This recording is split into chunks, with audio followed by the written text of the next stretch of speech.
శ్రీమాత్రే నమ. జై గురు దత్తాత్రేయ నమ.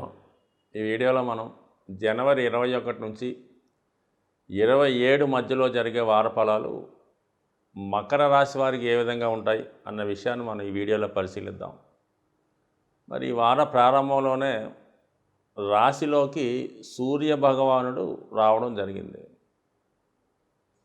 సో ఎప్పుడైతే రాశిలోకి అష్టమాధిపతిగా ఉన్నటువంటి సూర్యుడు ప్రవేశించాడో జాతకుడికి ఒక విధమైనటువంటి అసహనం,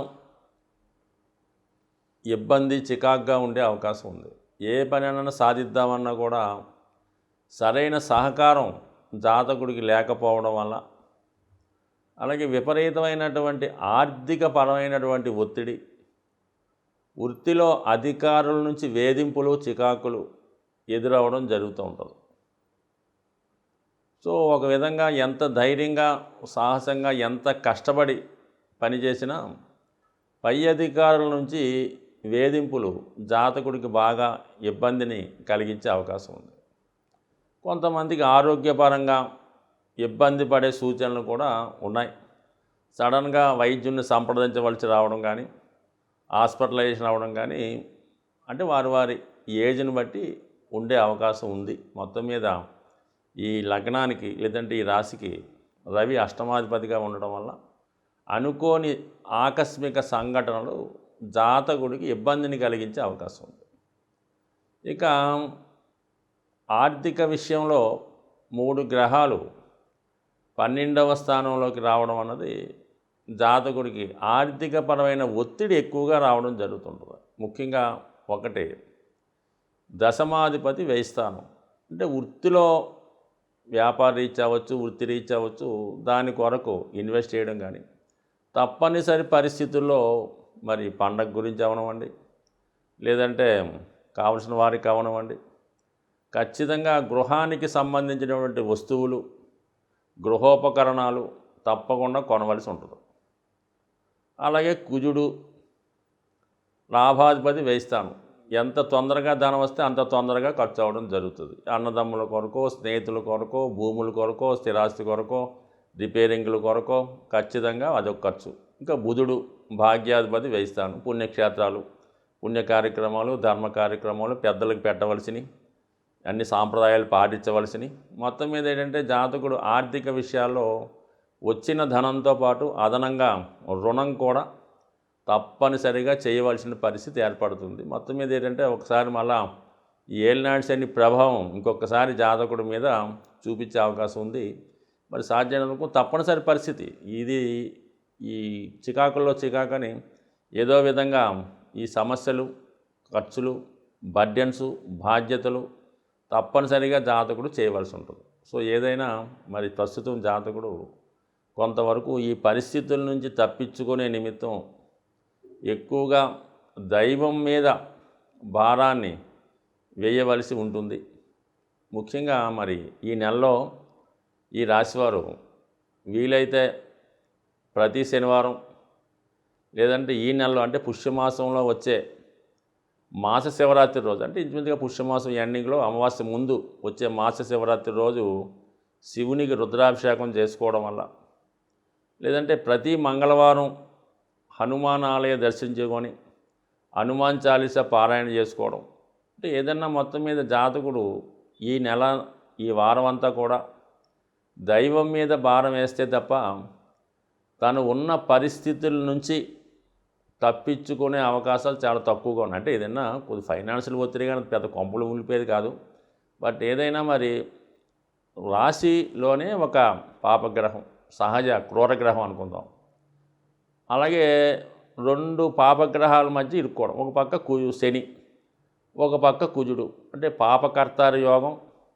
ఇవన్నీ కూడా జాతకుని ఆర్థికపరమైన ఒత్తిడి, కొన్ని అనుకోని అనారోగ్య సమస్యలు, బంధు విరోధాలు, ఇవన్నీ అంటే ఇలాగ చెప్పుకుంటా పోతే జాతకం అంతా కూడా ఈ వారం అంతా కూడా ఇన్ని ఇబ్బందులు అనుకుంటారు. కానీ సో ఏదైనా ఇది జాతకుడు ఈ వారం సమస్యల నుంచి బయటపడే విషయంలో ఖచ్చితంగా భగవంతుడిని ఆరాధించడం వల్ల, శివుణ్ణి కంప్లీట్గా పూజించేసుకోవడం వల్ల మంచి ఫలితం వచ్చే అవకాశం ఉంది. కొద్దిగా బెటర్ ఎట్రా అంటే గురుగ్రహం 4వ స్థానంలో ఉన్నాడు. ఇది కూడా ఒక విధంగా వ్యయాధిపతి 4వ స్థానం, అంటే ప్లేస్ ఆఫ్ చేంజ్. ఇది ఇంకా వేరే ప్రాంతానికి మైగ్రేట్ అవ్వడం కానీ వేరే ప్రాంతానికి వెళ్దామన్నటువంటి ఆలోచన జాతకుడికి రావడం జరుగుతుంటుంది. బట్ ఏదైనా మరి గురువు ఒక కేంద్రంలో ఉన్నప్పుడు సజావుగా తన యొక్క సమస్యల్ని, ఇబ్బందుల నుంచి కంప్లీట్గా బయటపడే అవకాశం ఉంది ఈ దైవ కృపతో. ఏదైనా ఈ జాతకుడు ఈ వారం దైవ బలం కోసం అటు హనుమాన్ ఆరాధన, మాస శివరాత్రి రోజు శివుడికి అభిషేకం చేసుకోవడం, ఇవన్నీ మంచి కార్యక్రమాలు చేసుకోవడం వల్ల కొంత ఇబ్బందులు ఉన్నప్పుడు కూడా దైవ బలంతో సమస్యల నుంచి బయటపడే అవకాశం ఉంది. ఏదైనా ప్రస్తుతం జరుగుతున్నది పుష్యమాసం. అంటే పుష్యమాసం అంటే పౌర్ణమి రోజు పుష్యమి నక్షత్రంలో చంద్రుడు ఉండగా ఏర్పడింది పుష్యమాసం అవుతుంది. ఈ మాసం శని భగవానుడికి అత్యంత ప్రియమైనటువంటి నెల. అందుకని ఈ నెలలో చేసే ఏ దైవ కార్యక్రమం, ముఖ్యంగా సోమవారం కానీ శనివారం కానీ శివుణ్ణి అభిషేకం చేసుకోవడం, ఇంకా బాగా శని యొక్క ఇబ్బందులు అంటే శని ఇబ్బందులు అని కాదు, మీరు అటువంటి ఇబ్బందులు కష్టాలు పడుతున్నప్పుడు, అంటే ఆర్థికపరంగా కానీ ఆరోగ్యపరంగా కానీ వృత్తిపరంగా కానీ ఇబ్బందులు పడుతున్నప్పుడు ఈ నెలంతా కూడా వీలైతే శివాలయాన్ని దర్శించుకోవడం, వీలైతే మీకు అనుకూలమైనటువంటి రోజు సోమవారమా లేదంటే శనివారమా శివాలయాన్ని దర్శించడం, అలాగే శివునికి ఇష్టమైనటువంటి మాస శివరాత్రి రోజు ఖచ్చితంగా ఆ రోజు మీరు ప్రదోష వేళలో శివునికి అభిషేకం చేసుకోవడం వల్ల, అలాగే ఈ నెలంతా కూడా నియమంగా, అంటే కార్తీక మాసంలో మనం ఏ విధంగా నియమంగా ఎన్వి అది తినకుండా పవిత్రంగా ఉంటామో ఈ నెల కూడా సాధ్యమైనంత వరకు కనీసం నెల రోజులు, కొన్నాళ్ళు అయిపోయింది కాబట్టి కనీసం ఒక 11 రోజులు లేదంటే 5 రోజులు ఒక దీక్షగా నియమంగా మరి దీక్షగా చేసినప్పుడు కానీ, లేదంటే ఒక 3 శనివారాలు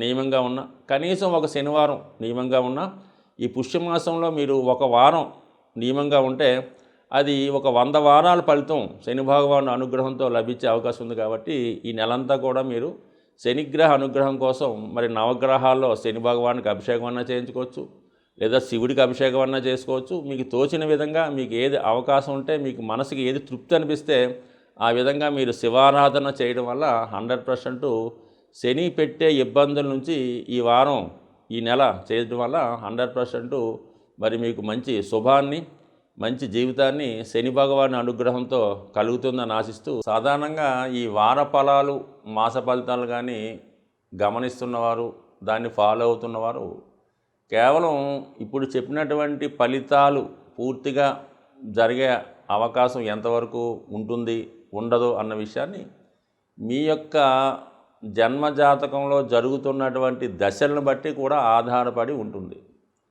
సో అయితే చాలా వరకు జాతకుడు ఉండే పరిసర ప్రాంతాలు, అతను చేస్తున్నటువంటి వృత్తి వ్యవహారాలు, అతని అలవాట్లు, ఆలోచన విధానాన్ని బట్టి కూడా గ్రహాలు ఇచ్చే ఫలితాలు కూడా మారడం జరుగుతూ ఉంటుంది. సో అందుకని గ్రహాలు అనుకూలంగా ఉండాలంటే మీ యొక్క నడవడిక, దైనందిన ప్రవర్తన బాధ్యతలు మీరు సక్రమంగా నిర్వహించినప్పుడు గ్రహాలు కంపల్సరీగా మీకు అనుకూలించే అవకాశం ఉంటుంది. మీ నడవడికలో కానీ ప్రవర్తనలో కానీ బాధ్యతారహితంగా ప్రవర్తించినప్పుడు, అంటే కుమారుగా తల్లిదండ్రులు నిందించడం కానీ, వారిని గౌరవించకపోవడం కానీ, అలాగే భార్య పిల్లల మీద సరైనటువంటి బాధ్యత లేకుండా విచ్చలవిడిగా ధనాన్ని ఖర్చు పెట్టడం కానీ, అలాగే అక్రమంగా ధన సంపాదన చేసినప్పుడు ఆ సంబంధించిన గ్రహాలు మీకు పాజిటివ్గా కాకుండా నెగిటివ్ ఫలితాలు ఇచ్చి మిమ్మల్ని ఇబ్బంది పెట్టే సూచనలు కూడా ఉండే అవకాశం ఉన్నాయి. అంటే తాత్కాలిక సుఖం కోసమో ఆనందం కోసమో జాతకుడు తాపత్రయపడకుండా రెస్పాన్సిబిలిటీగా తన యొక్క సంపాదించిన ధనాన్ని కుటుంబ సభ్యులతో, తల్లిదండ్రులతో కలిసి పంచుకున్నప్పుడు మీ యొక్క పాప ఫలితం కూడా ఆ విధంగానే వాళ్ళు కూడా పంచుకొని మీకు గ్రహాల యొక్క స్థితి మీకు అనుకూలిస్తుంది. అంటే మీరు మీ యొక్క కష్టాన్ని వాళ్ళకు సక్రమంగా పెట్టడం వల్ల వాళ్ళ పుణ్య ఫలితం మీకు రావడం వల్ల మీ యొక్క ఇబ్బందులు, కష్టాలు, నష్టాల నుంచి మీరు బయటపడి సంతోషంగా, ఆనందంగా జీవించే అవకాశం ఉంది. సో ఏదైనా ఈ గ్రహాలు కూడా మీ మీ స్థితిని బట్టి, పరిస్థితిని బట్టి అనుకూలిస్తాయే తప్ప మీరు ఎంత కార్యక్రమాలు, దైవ కార్యక్రమాలు చేసినా మీ వృత్తిలో, మీ యొక్క బాధ్యతలో రెస్పాన్సిబిలిటీ లేనప్పుడు 100% జాతకులు మీకు నెగిటివ్ ఫలితాలు పొందడం జరుగుతుండదు. ఉదాహరణకి తండ్రిని చూడనప్పుడు రవి, తల్లిని చూడనప్పుడు చంద్రుడు, అన్నదమ్ముని చూడనప్పుడు కుజుడు, ఈ విధంగా గ్రహాలు మీకు నెగిటివ్ ఫలితాలు ఇచ్చే అవకాశం ఉంది. బట్ వాళ్ళ బాధ్యతలు ఎలాగున్నా, వాళ్ళు ఎటువంటి వారైనా మీ బాధ్యత సక్రమంగా నిర్వహించినప్పుడు మీకు గ్రహాలు అనుకూలించి మీకు ఖచ్చితంగా మంచి స్థాయిని మంచి ఫలితాన్ని ఇచ్చే అవకాశం ఉంటుంది. స్వస్తి.